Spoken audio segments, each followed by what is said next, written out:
నమస్తే అండి. మన మినీ గార్డెన్‌లో ఏమేం మొక్కలు ఉన్నాయో చూద్దాము. ఇది శంకుపూల మొక్క. దీన్ని అపరాజిత అంటారు. పక్కనే రోజా చెట్లు ఉన్నాయండి. రోజా చెట్లు చూడండి ఎంత పొడవుగా అల్లుకొని ఉన్నాయో.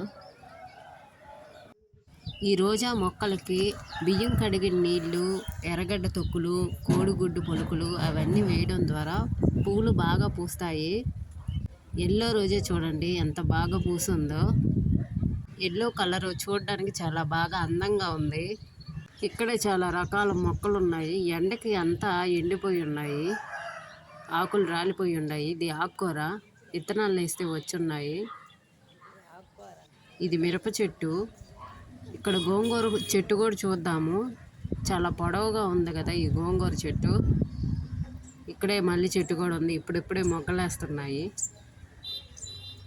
ఇది సెంటు సన్నజాజులు అండి. చిన్నవిగా ఉంటాయి కదా.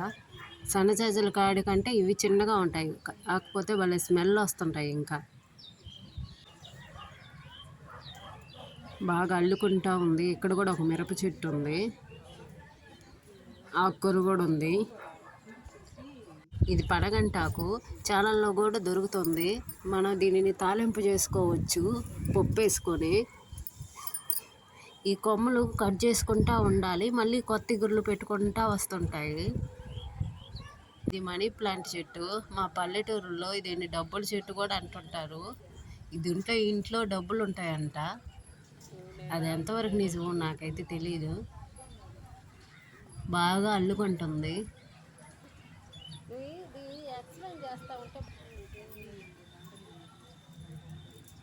ఈ పనగంటాకు చెట్లలోనే మళ్ళీ తమలపాకు చెట్టు ఉంది చూడండి. బాగా పొడవుగా పైకి వెళ్ళింది కదా.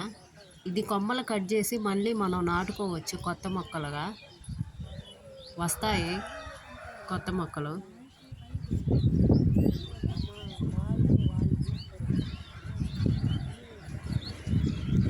ఇవి దోసన చెట్లు అండి. ఇది రోజా చెట్టు.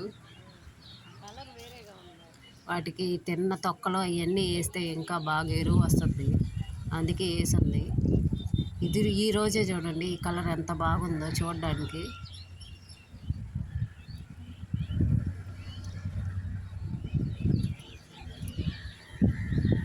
చాలా బాగుంది కదా ఈ కలరు. ఇందాక ఎల్లో చూసాము. ఇంకో రోజా చెట్టు ఉంది. ఇక్కడ కూడా ఒక మిరప చెట్టు ఉంది. ఆకుకూర చూడండి ఎలాగొచ్చిందో. మనం ఆకుకూర విత్తనాలు ఒకే దిక్కడ వేయడం వల్ల ఇలా గుబురుగా వస్తాయి. ఇది దోసన చెట్టు, కనకంబరాల చెట్టు, మల్లి చెట్టు.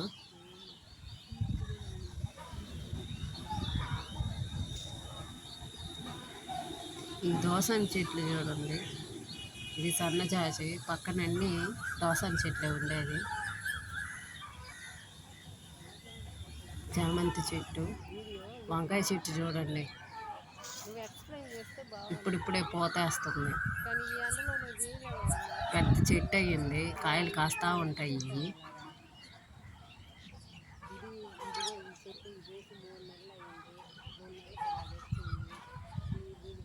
ఈ దోసన చెట్టులో చాలా రకాలు